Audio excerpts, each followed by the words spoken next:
Actes des Apôtres, chapitre 3.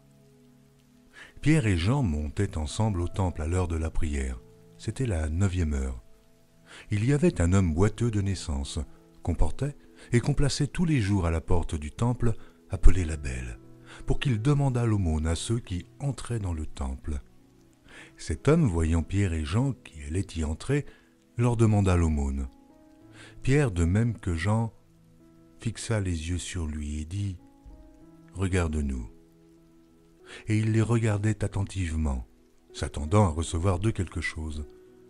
Alors Pierre lui dit « Je n'ai ni argent ni or, mais ce que j'ai, je te le donne. Au nom de Jésus-Christ de Nazareth, lève-toi et marche. » Et le prenant par la main droite, il le fit lever.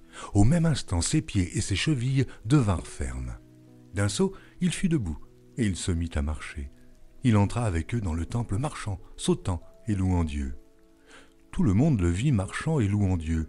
Il reconnaissait que c'était celui qui était assis à la belle porte du temple pour demander l'aumône.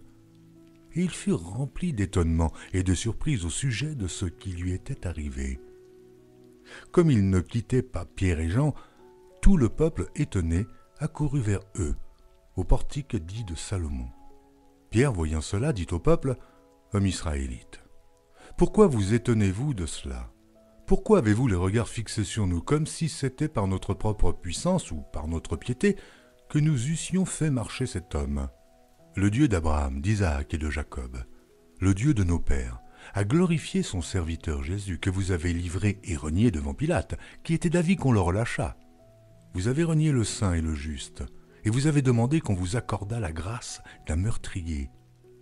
Vous avez fait mourir le prince de la vie, que Dieu a ressuscité des morts. Nous en sommes témoins.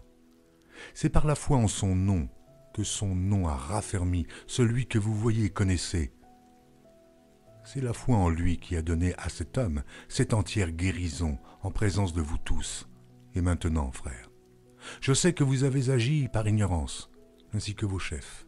Mais Dieu a accompli de la sorte ce qu'il avait annoncé d'avance par la bouche de tous ses prophètes, que son Christ devait souffrir.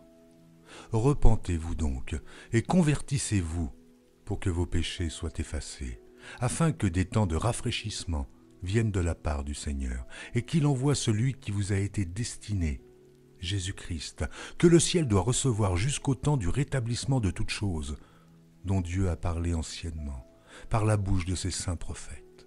Moïse a dit, « Le Seigneur votre Dieu vous suscitera d'entre vos frères un prophète comme moi. Vous l'écouterez dans tout ce qu'il vous dira, et quiconque n'écoutera pas ce prophète sera exterminé du milieu du peuple. » Tous les prophètes qui ont successivement parlé depuis Samuel ont aussi annoncé ces jours-là. Vous êtes les fils des prophètes et de l'alliance que Dieu a traitée avec nos pères, en disant à Abraham, « Toutes les familles de la terre seront bénies en ta postérité. » C'est à vous, premièrement, que Dieu, ayant suscité son serviteur, l'a envoyé pour vous bénir, en détournant chacun de vous de ses iniquités.